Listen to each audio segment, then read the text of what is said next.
और इधर गाजा युद्ध अब बेहद विध्वंसक मोड़ पर पहुंच चुका है। दरअसल गाजा में शांति वार्ता का आखिरी रास्ता अब बंद हो चुका है। मध्यस्थता की कोशिश में लगे कतर ने हमास को अपना राजनयिक कार्यालय बंद करने का आदेश दिया है। साथ ही हमास नेताओं को देश छोड़ने के लिए कहा गया है। ऐसे में सवाल है कि क्या अब गाजा युद्ध अंतहीन हो चुका है? इस रिपोर्ट में देखिए पूरी खबर। गाजा में बरसता ये इजरायली बारूद कब रुकेगा, अब कोई नहीं जानता।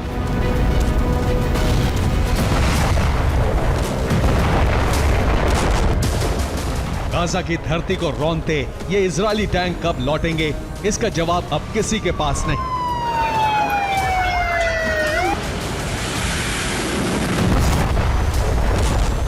इसकी वजह है गाजा युद्ध का अंतहीन होना। गाजा की जंग अब एक ऐसे मोड़ पर जा पहुंची है जहां से उसका कोई अंत नहीं।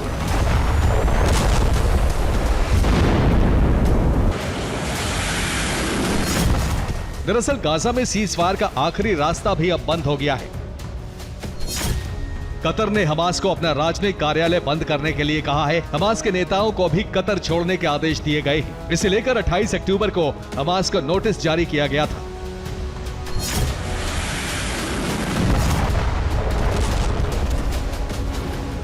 दरअसल कतर उन चुनिंदा देशों में से एक था जिसके हमास से अच्छे संबंध थे। न सिर्फ संबंध थे बल्कि हमास के कई लीडर्स भी दोहा में शरण लेकर रह रहे थे।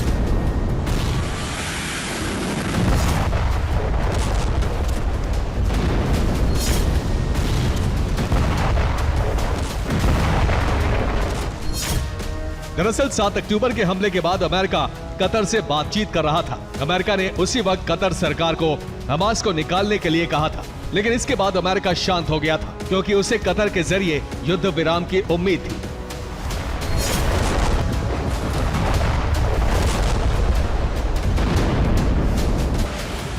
लेकिन 1 साल से ज्यादा बीतने के बाद अमेरिका मान चुका है कि अब कतर के रास्ते गाजा के मुद्दे को हल नहीं किया जा सकता। ऐसे में अमेरिका ने कतर से आग्रह किया था कि वो हमास को अपने देश से निष्कासित कर दे, और अब कतर ने अमेरिका का ये आग्रह स्वीकार कर लिया है।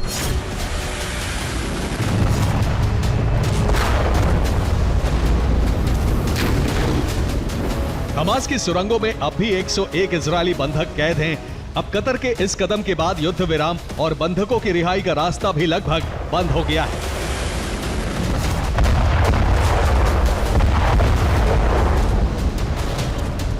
दूसरी ओर कतर के इस आदेश के बाद गाजा में जंग और भड़क गई है। हमास ने इजरायली ग्राउंड फोर्स पर हमले तेज कर दिए हैं।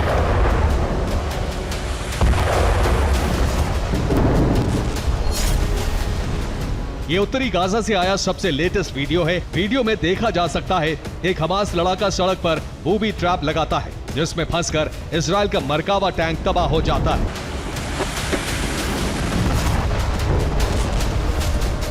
हमास ने अब इस तरह के हमले तेज कर दिए हैं। खासकर जबालिया में ग्राउंड ऑपरेशन में लगे इजरायली सैनिकों पर चुन चुन कर हमले किए जा रहे हैं।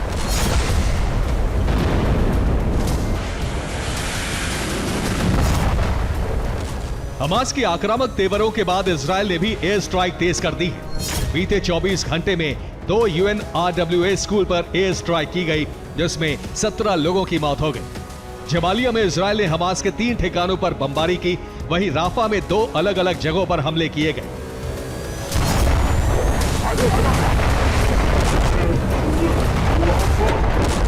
साफ है कतर के इस कदम के बाद गाजा की जंग बेलगाम हो चुकी है।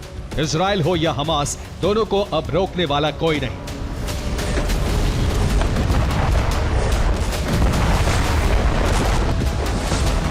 Bureau report, TV9, Bharatvarsh.